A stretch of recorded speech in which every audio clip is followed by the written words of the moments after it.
I am sitting here at my mom's kitchen table in Raleigh at 3 o'clock in the morning. And I genuinely do not know how I am supposed to process the last 72 hours of my life. I keep thinking I am going to wake up, and this will have been some twisted nightmare. But every time I look at my bare ring finger, I remember it is all real. My fiancé and I were addressing wedding invitations when someone knocked on our door at 11 p.m. I opened it to find a car seat with a sleeping baby and a note that said, "Ask him about summer 2022. She is 18 months old. I am done covering for him." My fiancé went white and started stuttering. "She is crazy. This is a setup. I have never seen this baby before." Then his phone lit up with a text from his ex. "DNA test is in the diaper bag. 99.9%. Tell your fiancé I am sorry she had to find out like this." His mom called 20 minutes later, during the chaotic confrontation, asking if the baby arrived okay, like she knew exactly what was happening. Turns out his whole family knew for 18 months. Our wedding was in 25 days. The memory is so fresh. Just 72 hours ago, the air in our apartment had been warm and still, smelling faintly of the Pinot Grigio we were drinking. Mason and I had our system down. I was the address writer, meticulous and neat. And he was the stuffer and sealer, efficient but clumsy with tape. We had been together for almost 4 years. Long enough for domestic tasks to become a comfortable, wordless rhythm. The last box of invitations was nearly done. We were in the home stretch. 25 days from saying, "I do." My heart, which had been humming along with the background music, suddenly ceased when the first sharp, insistent knock hit the wood of the door. It was nearly 11 p.m. on a Thursday. Who shows up unannounced that late? Mason and I locked eyes across the dining table. Neither of us moved, held captive by the sheer strangeness of the noise. Then, the knock came again. Harder, followed by the unmistakable sound of feet pounding down our front steps, and a car engine roaring to life a short distance away. Someone was running from us. I went to the door, my hand shaking slightly. I looked through the peephole and saw nothing but the dark porch. When I cautiously pulled the door open, the light from the living room spilled out onto our welcome mat, illuminating the object left there. A gray and pink infant car seat. Inside was a baby, swaddled and peacefully asleep. A baby, just sitting there. It was like a package had been delivered. Only this package was living and breathing and utterly impossible. Mason came up behind me, asking, "What is it?" But the question died in his throat when he saw the carrier. The sound he made was an awful, strangled noise, inhuman and raw. I was operating on pure instinct. I saw the folded paper tucked into the side of the padding and reached for it before Mason could. I unfolded the note, reading the words that are now etched permanently into my memory. "Ask him about summer 2022. She is 18 months old. I am done covering for him." I turned, and Mason was no longer the man I knew. His face was gray, a sickly color that made me think of hospital rooms. And the rapid, desperate stream of words started. "She is crazy. This is a setup. I have never seen this baby before in my life. Someone is trying to ruin us. You have to believe me." But the lie was paper thin. The baby, startled by the sudden confrontation, woke up. This tiny girl with dark, curly hair started to wail. As I instinctively bent down to comfort her, trying to figure out what to do with a screaming infant, I saw what she was wrapped in. It was a faded maroon hoodie, with our university logo on the front, and the number 34 on the sleeve. Mason's number from intramural basketball. The same hoodie he had told me he lost at the gym last year, the one he claimed was stolen from his locker. I lifted the baby into my arms. The softness of her small body, a shocking contrast to the chaos in my mind. I held her, rocking her gently, and asked him, point blank, why his missing favorite hoodie was wrapped around a baby on our doorstep. His next lie. That someone must have stolen the hoodie and given it to this woman to frame him. Was the breaking point. It was during summer 2022 that he had gone to Atlanta to visit a college roommate. And now, as the little girl cried, I realized the full scope of his lie was about to be laid bare. The diaper bag was a large black backpack, sitting beside the carrier. I carried the baby and the bag inside. I did not need to rifle through it for long. Under the diapers and formula, tucked neatly into a folder, was the DNA test. I pulled it out. Mason stopped pacing immediately. The denial on his face evaporated, replaced by absolute, paralyzing terror. The test, from an official lab, bearing his full legal name, declared a 99.9% probability of paternity. Before he could continue his pathetic claim that anyone could print something like that, his phone vibrated loudly on the table. The screen illuminating with a text. The sender was Dana. Before he could snatch the phone, I read the text, adding the final, crushing sentence to the accusation. DNA test is in the diaper bag. 99.9%. Tell your fiancé I am sorry she had to find out like this. 20 minutes later, while I stood in the living room, trying to make formula for this crying, innocent child, his phone rang again. Mason went rigid, staring at the screen. I saw the contact name Mom. I insisted he answer. He finally picked up, walking into the other room.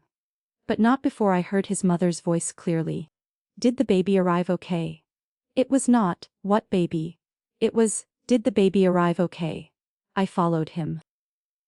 I heard him frantically trying to cut the call short, while his mother's agitated voice spoke of how Dina had no right to do this, and how she had been promised this would not affect the wedding.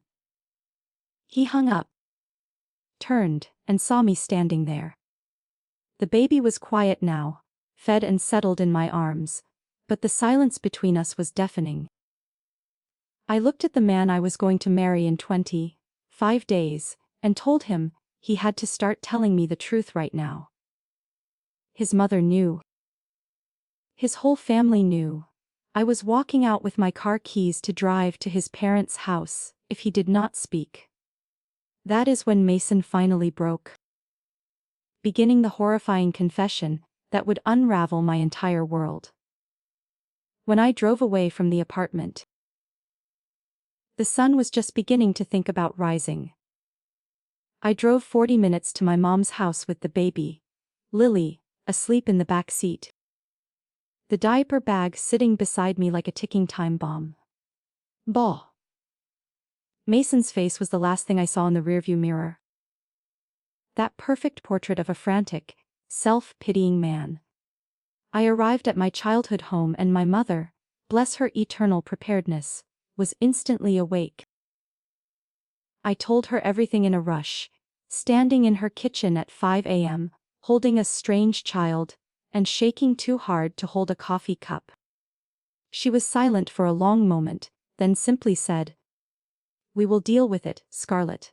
We will deal with it." She took the baby, gave me a hug, and told me to take a shower. I should have been crying. I should have been screaming and smashing things.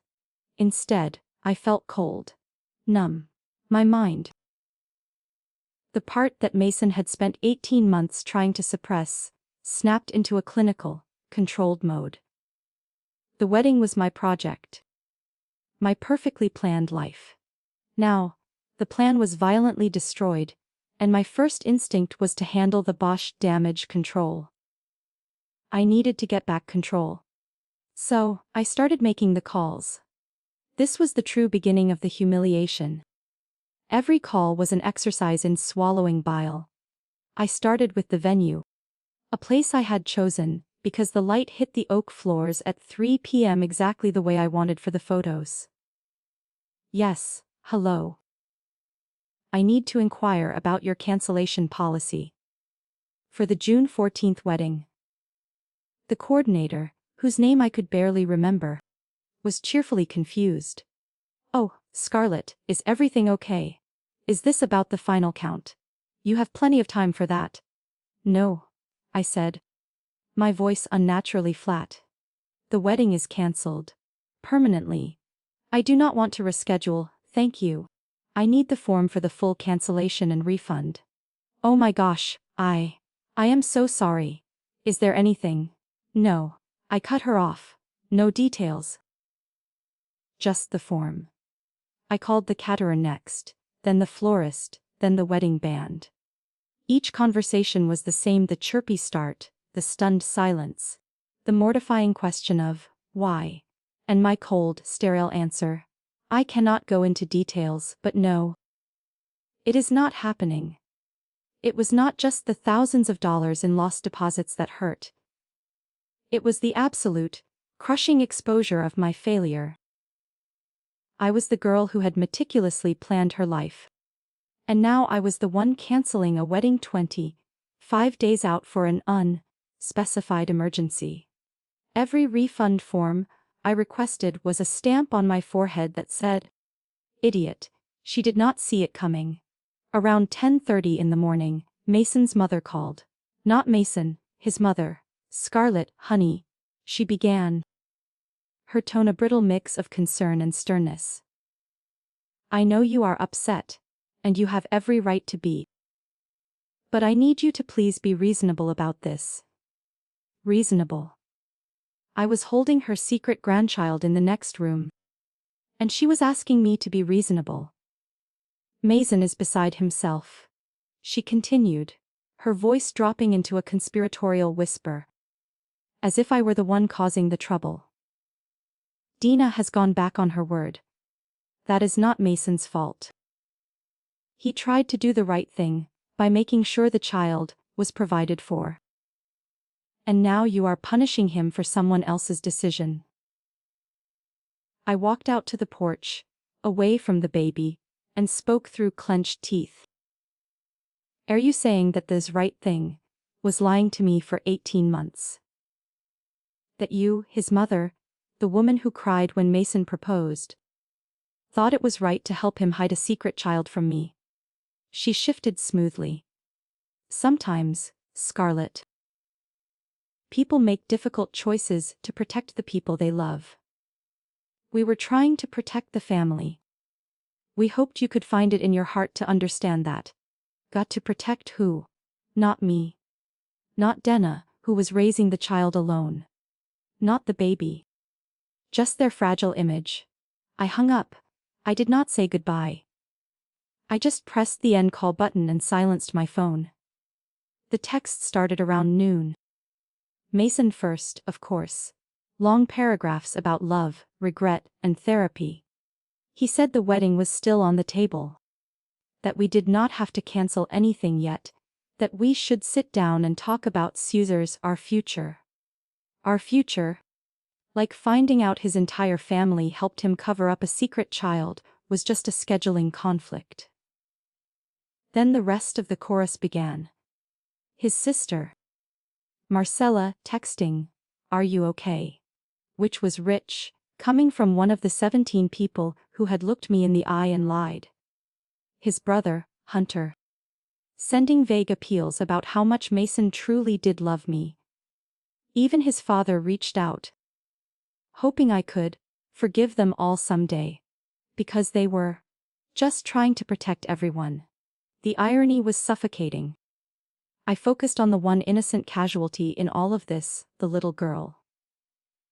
Lily, who was currently sleeping in a makeshift pack and play in my old bedroom. None of them, not Mason, not his mother, not his siblings, had once asked about her. Not if she was eating, not if she was safe. Not where she was staying. Nobody cared about the actual living child. Just before 5 p.m., my best friend, Becky, arrived. She brought wine and takeout and, crucially, no judgment. We sat on the couch, and I recounted the entire catastrophe. From the knock to Mason's mom's audacity. When I finished, Becky looked at me, not with pity, but with a fierce, quiet intensity. The only question that matters right now, she said, is not what Mason wants, or what his family expects, or what the cancellation policy dictates. It is, Scarlett, what do as you actually want to do? I did not have an answer. All my wants had revolved around a future that was, I now knew, fiction. The baby woke up around 8 p.m., hungry and crying. Becky, utterly unfazed, helped me make a bottle and change her. As I held Lily, those big, brown, perfectly Mason, like eyes staring up at me, a new text arrived on my phone, snapping me out of my numb shock. It was from an unknown number. This is Dana. We need to talk. A new avenue of truth had just opened up. The text from Dana, this is Dana. We need to talk. Felt like the first honest thing to happen since the knock on the door. Everyone in Mason's life, from his mother to his siblings, had offered me a version of the truth filtered through their own self-interest. Dina, the alleged villain of their narrative, represented a clean slate. I was desperate. My first impulse was caution. Becky had warned me, saying Dina could be trying to set me up or manipulate me. But what was left to manipulate? My life was already rubble. I texted back, asking simply, "What do you want?" Her response was immediate. She wanted to explain her side, and she wanted to figure out what was happening with their daughter. I noticed that wording. Their daughter. She was still framing this problem as Mason's responsibility, not just hers. I told her I had zero interest in being the intermediary in whatever custody or emotional battle she had with Mason. I understand, she replied. But I cannot leave my daughter with a stranger indefinitely. I need to know what the plan is. That set me off. The sudden, cold audacity of her statement flared my anger.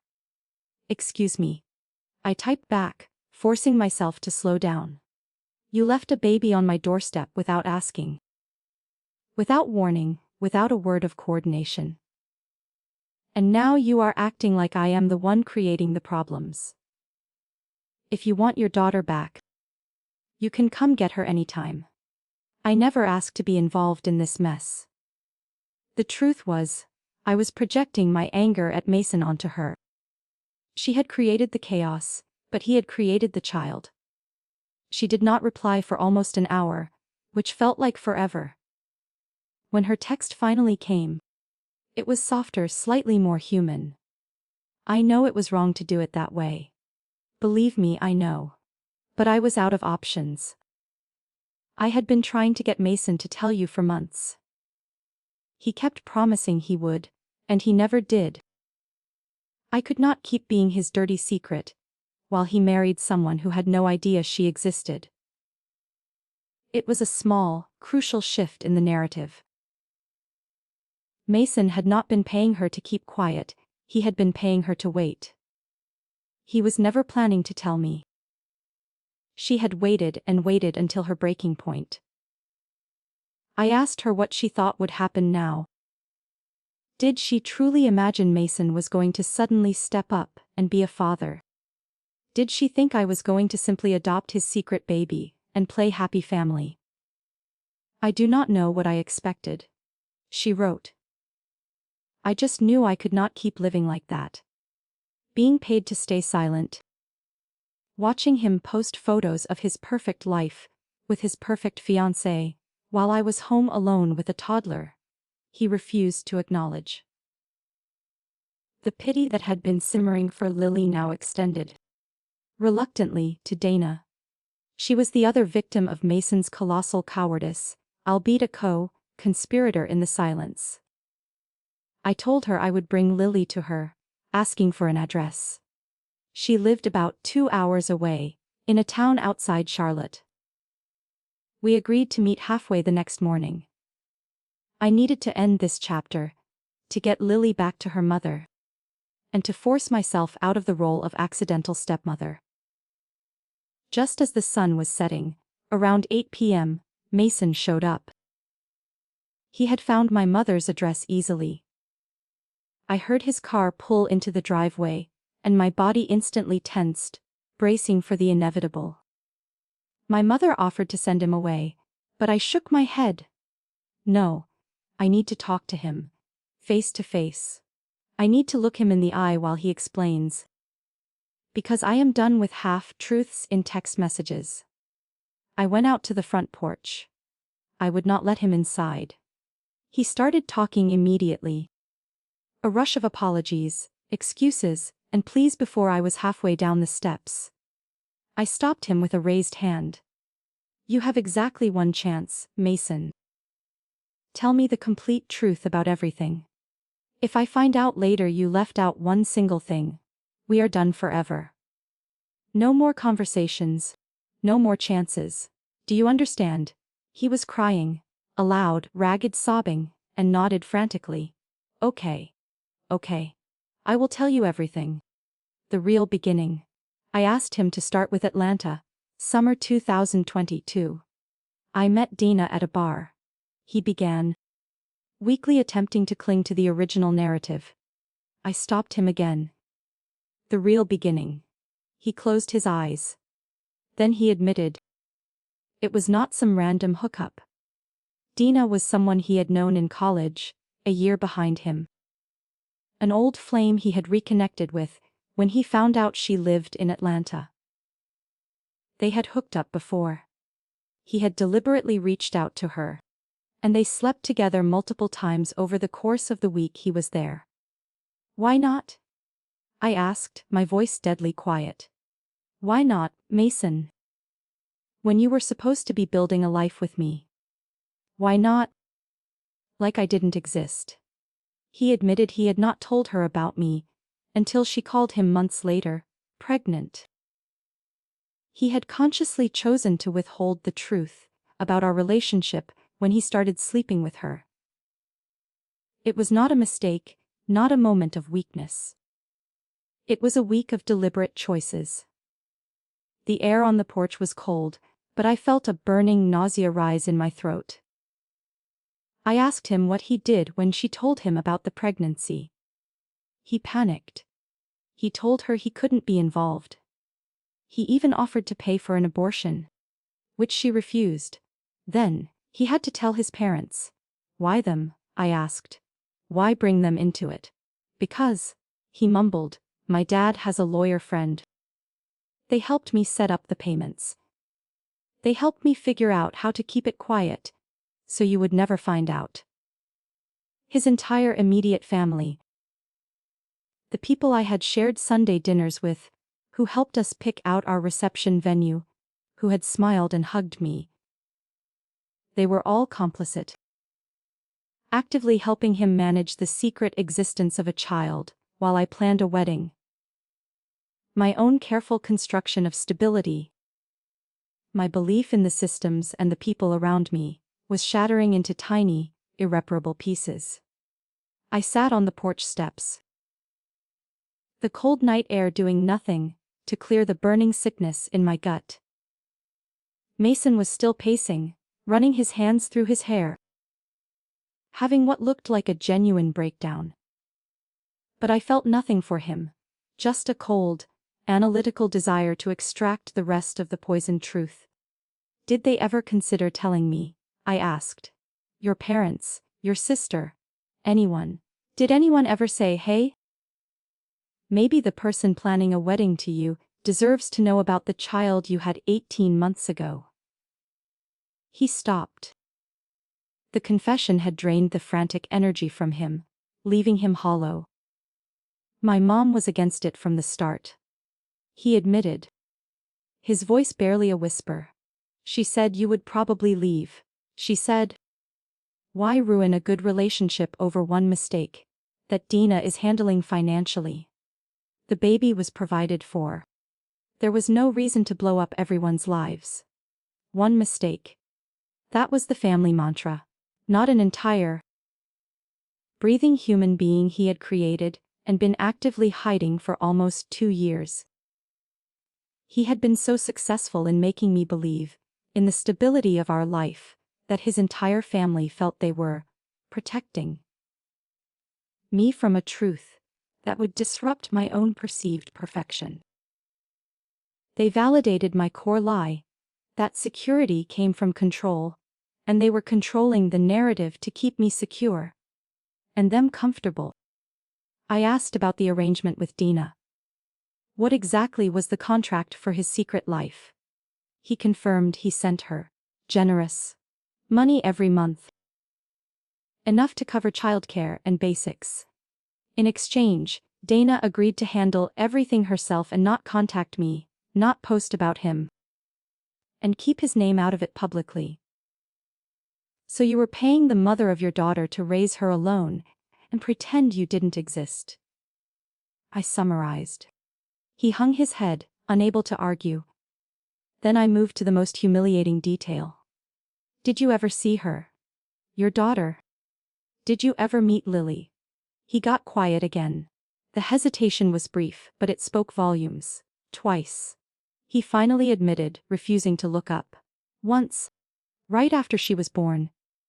Dina insisted I come to the hospital. And once more, about 6 months ago. 6 months ago. The words tasted like ash.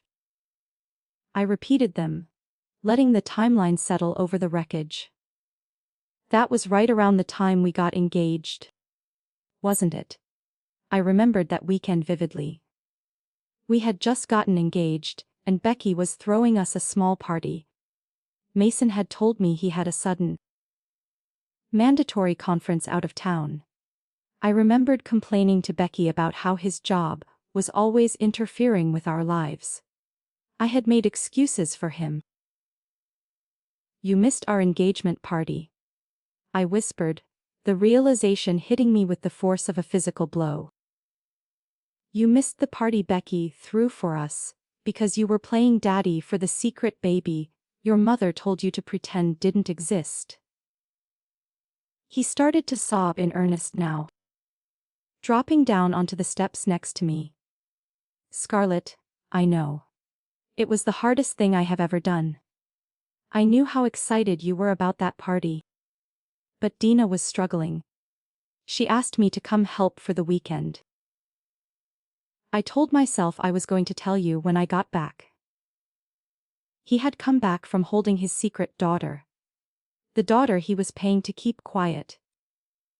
And then he looked me in the eye, talked about our future, and put a ring on my finger. The hypocrisy was so complete, so breathtaking, that I felt light-headed. I slid off the porch step and sat on the cold concrete. I asked him what he felt when he held her for the first time. When he looked at this tiny person he had created. Of course I felt something. He insisted, wiping tears from his face. I cried. It was devastating to walk away from her and come back to you and pretend everything was normal. He was still framing it as his sacrifice. The hardship he endured by having to lie to me. There was no self-awareness, only self-pity. What changed with Dina? I asked, moving past his pitiful performance. Why now, 3 weeks before the wedding? Why blow up everything if the agreement was working? He said Dina had been getting more insistent over the last few months. She kept pushing him to choose. She was asking when he was going to be in Das actual father. When he was going to stop making his daughter grow up thinking her father did not want her. I told her nothing was changing. Mason admitted. I told her the agreement was the agreement. I kept putting her off, saying after the wedding, saying soon. Until she stopped accepting those answers. She had not been paid off. She had been coerced into silence for 18 months. And she had finally reached her limit. Her act of blowing up my life was the only tool she had left to force Mason's accountability. What did you expect to happen after we got married? I asked the final, core question. Were you just going to keep paying her forever, and hope I never found out? Were you ever, actually, going to tell me? He hesitated, just for a second. But that second was eternity. I don't know, he whispered. I kept telling myself I would figure it out. I just kept pushing it down and focusing on us.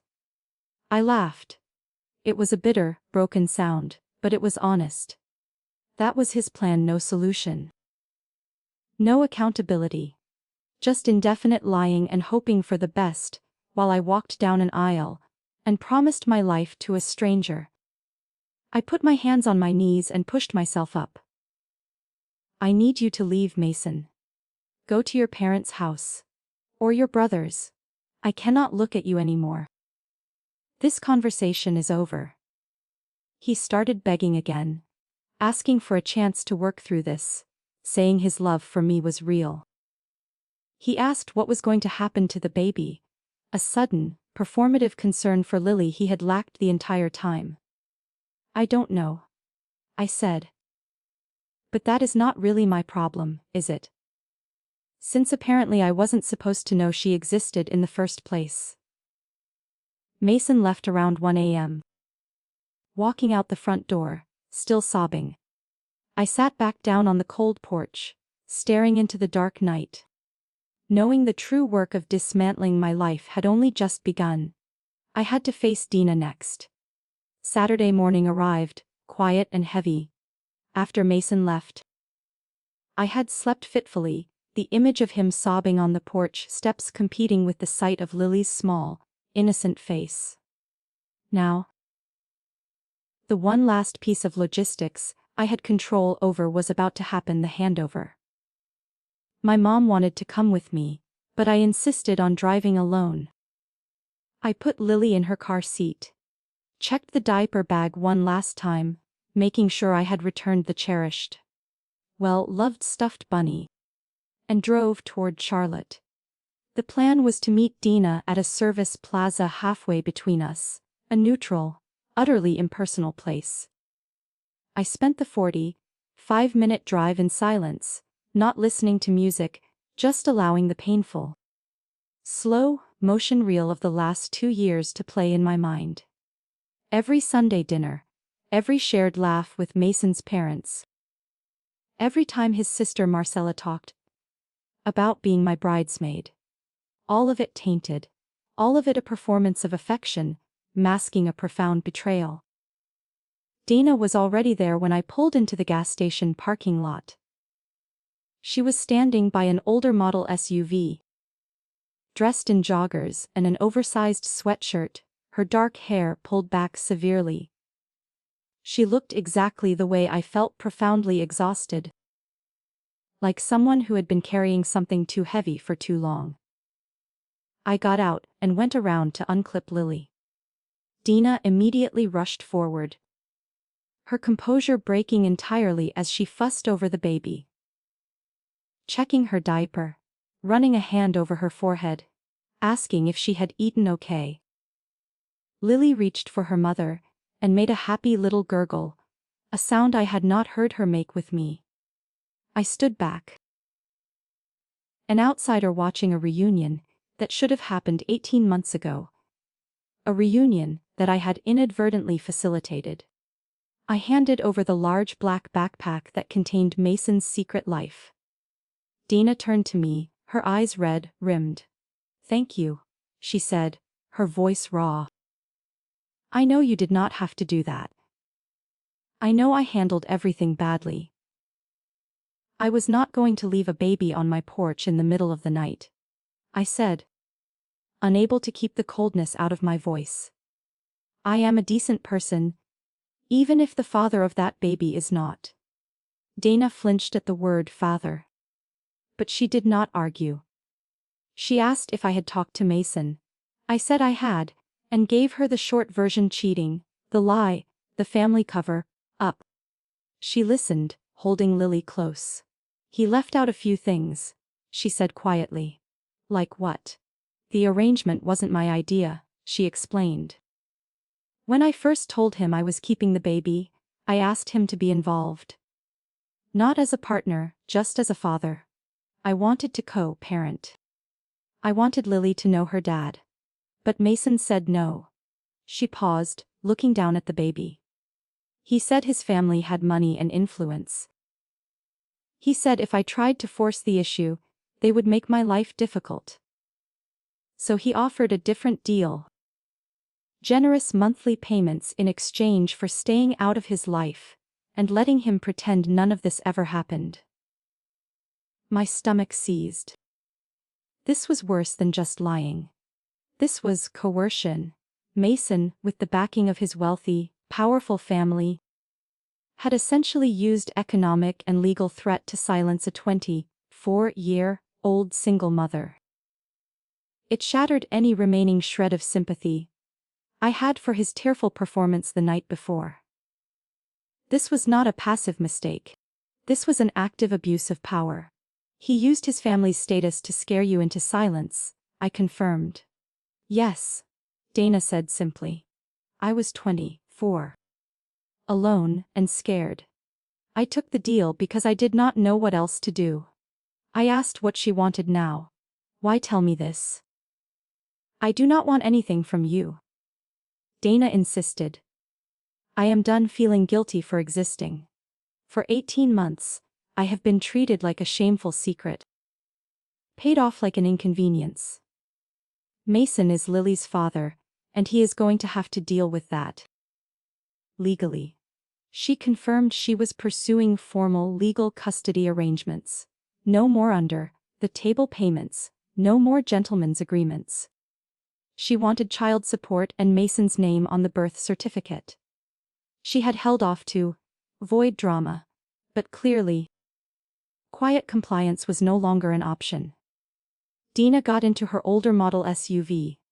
Lily waved a tiny hand at me from the car seat, and then they drove away, leaving me alone in the desolate, midday parking lot. I sat in my car for 20 minutes, processing the true, horrifying reach of the lie.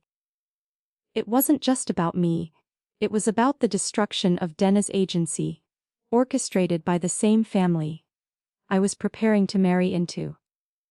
When I finally drove back to my mom's house, I was prepared for solitude. Instead, as I walked into the living room, I saw Mason's sister, Marcella, sitting on the couch. My mom looked apologetic. She showed up about an hour ago, Scarlett. Said she needed to talk to you. Insisted on waiting. Marcella, one of my supposed bridesmaids, who had known about Lily the entire time. She stood up, looking nervous, but determined. Scarlett. I know you are angry, she started. But you deserve to know the whole picture before you make any decisions. There is something Mason did not tell you. I sat down across from her, crossing my arms. I was exhausted, but I knew I had to hear this last bitter piece of the truth. I gave her 5 minutes. I told Marcella she had 5 minutes, then settled back to listen. Numbly aware of the fact that the person who was supposed to stand beside me at my wedding was about to offer the final justification for her family's systemic lie. I was not looking for an apology, I was looking for the weapon they intended to use. Marcella, a woman who always prided herself on being level-headed and rational, began her desperate plea. She looked pale, exhausted from the weight of the secret she had carried for so long. She said the whole family felt terrible, that they genuinely cared about me, and that everything they did was to protect the family. Including you, Scarlett, she insisted, her voice tight with thought. If Mason could just move past this and settle down, Dina would stay quiet, and you would never have to be hurt. We were trying to protect your future. Protect me? I asked, keeping my voice low and dangerous. How exactly was lying to me for 18 months about the existence of a child protecting me? You helped me pick out stationery. You knew I was planning a life based on a complete fabrication. She admitted guilt, saying she wished she had spoken up sooner. She claimed she had convinced herself it was not her secret to tell, that Mason would handle it, and she did not want to interfere. It was the coward's excuse, wrapped up in the language of sibling loyalty. So, I pressed, you are here to convince me to forgive him. To take him back and go through with the wedding like nothing happened. Marcella hesitated. This was the moment of her defection. The crucial turning point. No, she said, finally looking me in the eye. Actually, I am here because I think you deserve to know the whole picture before you make any decisions. There is something Mason didn't tell you. I waited. After the DNA test, the mother's complicity, and the coercion Dena described, I genuinely could not imagine what could be worse. It's about the contingency planning.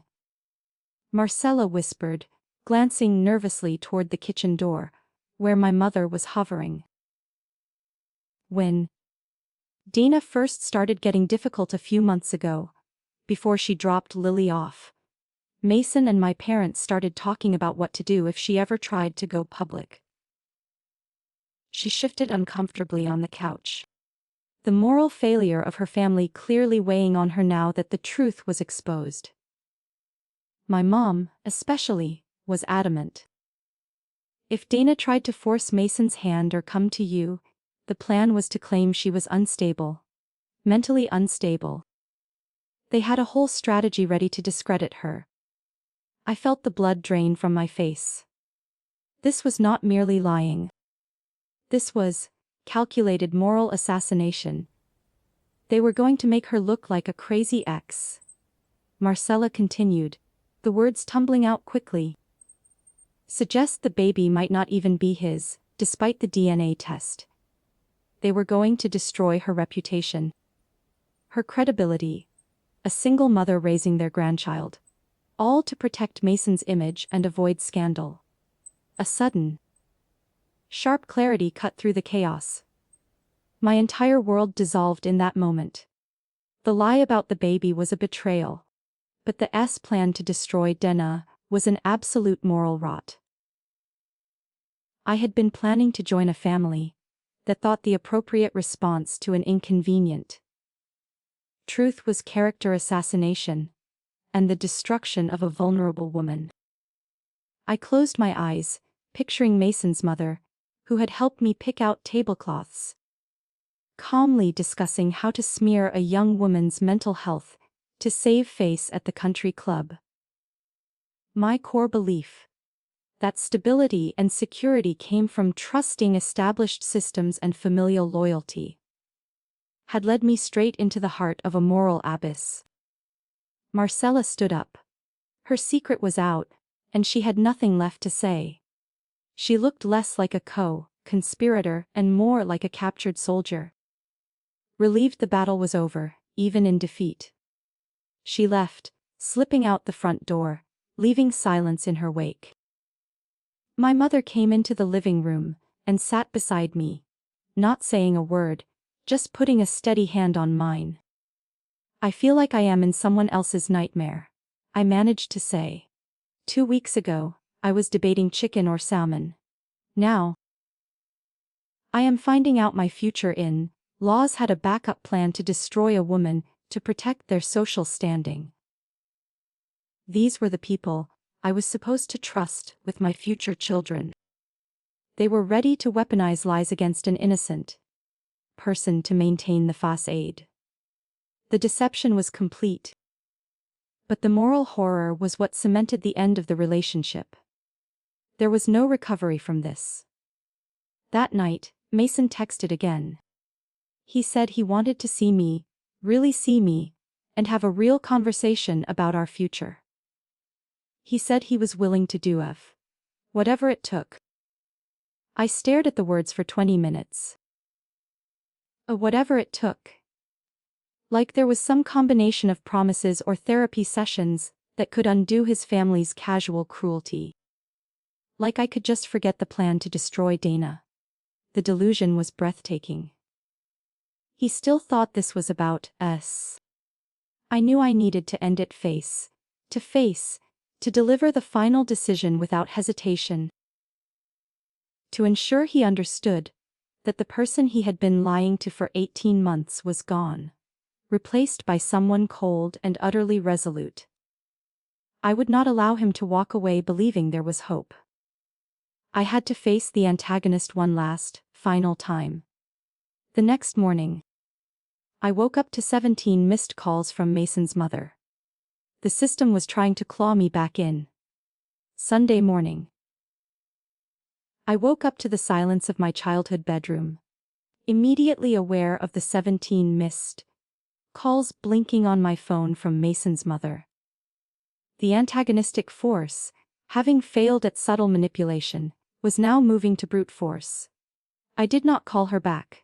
Instead, I took a long shower, made coffee, and sat with my mom, the two of us planning the final confrontation.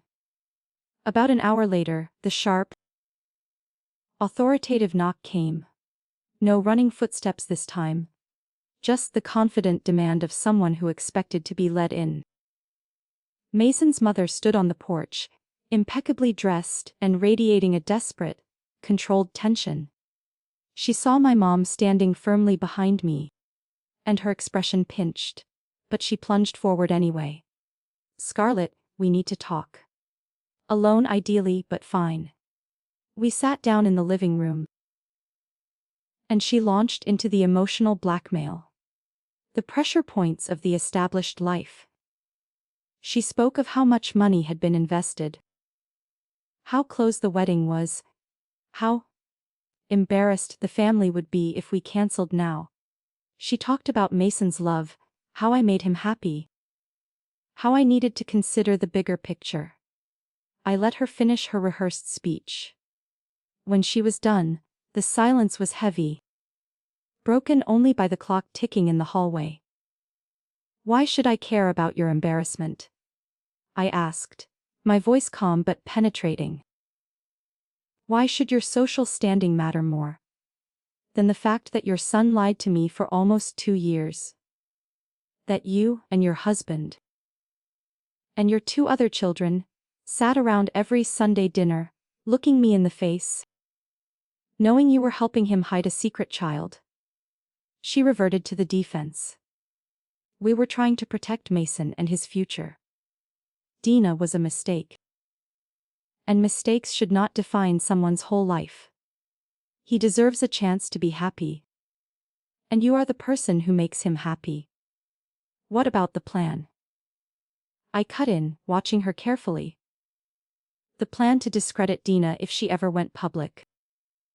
The plan to claim she was mentally unstable. The effect was instantaneous and profound. The careful mask of indignation shattered. Her eyes darted toward the floor. "Where did you hear that?" she hissed, her voice low and dangerous. "It does not matter where I heard it. Is it true?" She tried to deflect, regaining her composure through pure, upper-class rigidity. "We were discussing hypotheticals. Any good family protects their own." Dina agreed to stay quiet and then broke her word. "So, really? She is the one who cannot be trusted." It was the ultimate moment of moral clarity. She was blaming the single mother who had raised their grandchild alone for 18 months, while they plotted to ruin her life. My mom finally stepped forward, putting a stop to the abuse.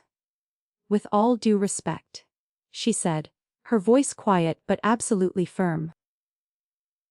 "The only person who broke trust was Mason, when he cheated on my daughter, and then lied about it for 18 months. Whatever arrangement was made with Dina does not change the fundamental betrayal that happened here." Mason's mother stood up, her face pinched with cold fury. I did not come here to be lectured. You came here to try to save your son's relationship. I corrected her. And it is too late. Even if I could forgive Mason for the lying and the cheating, I can never trust your family again. I saw how you operate now. How you close ranks and are willing to destroy an innocent woman's reputation to protect your image. I told her I had spent 4 years thinking I was part of their family. And the whole time I was just the idiot who did not know the truth. She scoffed. You are making a huge mistake, Scarlett. You are throwing away a good man over one indiscretion. One indiscretion. I repeated, letting the absurdity hang in the air. An indiscretion that resulted in an entire human being and 1.5 years of calculated lies. Get out of my mother's house. She looked at my mom, clearly expecting some mediation, but my mom simply pointed toward the door. She left without another word. I texted Mason immediately. I needed to see him one more time. He arrived an hour later, looking hopeful. It angered me that he still possessed the delusion that this was salvageable. How could he possibly believe there was anything left to save? I let him sit down, and I gave him the news plainly. The wedding is off. Permanently, and we are done. He started arguing, his carefully constructed hope collapsing into frantic denial. He brought up every excuse couples get through worse. Therapy. Rebuilding trust. Even that ridiculous line about coming out of this stronger. He talked about people we knew who had survived infidelity. I waited until he ran out of breath. Then I asked him the question that had been haunting me since Dina's text. The question that cut through every excuse and every plea for forgiveness. Mason, I said, leaning forward. If Dana had kept quiet forever, if she had never forced your hand, would you have as ever told me about Lily? Would you have kept lying to me forever, too? He hesitated. The tears came, but they were weak, ineffective. He stammered, I do not know. I kept telling myself I would find the right time. But the right time never came, and then it just felt too late. I was afraid of losing you. That is exactly the problem, I told him. The cold resolution settling deep in my bones. You decided for me. You decided that my right to know the truth about the person I was building a life with was less important than your comfort. You convinced yourself that what I did not know could not hurt me. I asked him how many times. He looked at me and thought about telling me. While we were picking out our venue. While I was trying on the dress. While his mother was helping me address the invitations. To a wedding she knew was built on a lie. He started sobbing uncontrollably, covering his face with his hands. I cannot imagine my life without you. I do not know how to move forward. That, I said, standing up and pointing toward the door, sounds like of him, problem. Get out. The days that followed were a blur of logistics, which was exactly what I needed. The emotional climax was over. What remained was the cold financial reality of the aftermath. The next few days were all about cancellations, and I have never been more humiliated in my entire life. Every phone call was the same, humiliating script. No, the wedding was not happening. No, I could not really go into details. No. I did not want to reschedule. I lost thousands of dollars in non-refundable deposits. Money I had saved for years. Money that was supposed to be the foundation of our life together. The shame was a low, constant thrum beneath every call I made. To a vendor who had just started following me on social media a month before.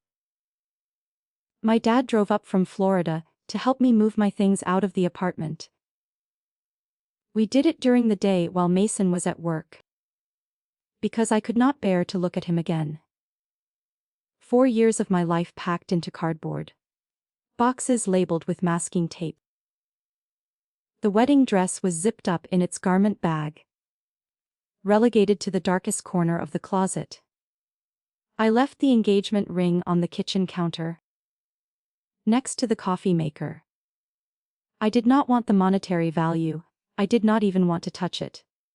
It was just a symbol of the immense, coordinated lie I had been living, and leaving it behind was the final physical severing of the tie. Everyone keeps asking me if I am okay. I do not know how to answer that question. I am not okay. I am furious. I am profoundly hurt. I wake up in the middle of the night, replaying every conversation, every moment. Every time Mason or his parents looked at me while hiding this massive secret. I gave this man 4 years. I planned a perfect wedding. I picked out china patterns and argued about whether to serve salmon or chicken at the reception. And the whole time there was a little girl out there with his eyes and his DNA, whose existence I was not allowed to know about. I am staying at my mom's house now. People keep telling me it will get easier. That time heals everything. That I dodged a bullet. But right now, it does not feel like I dodged anything.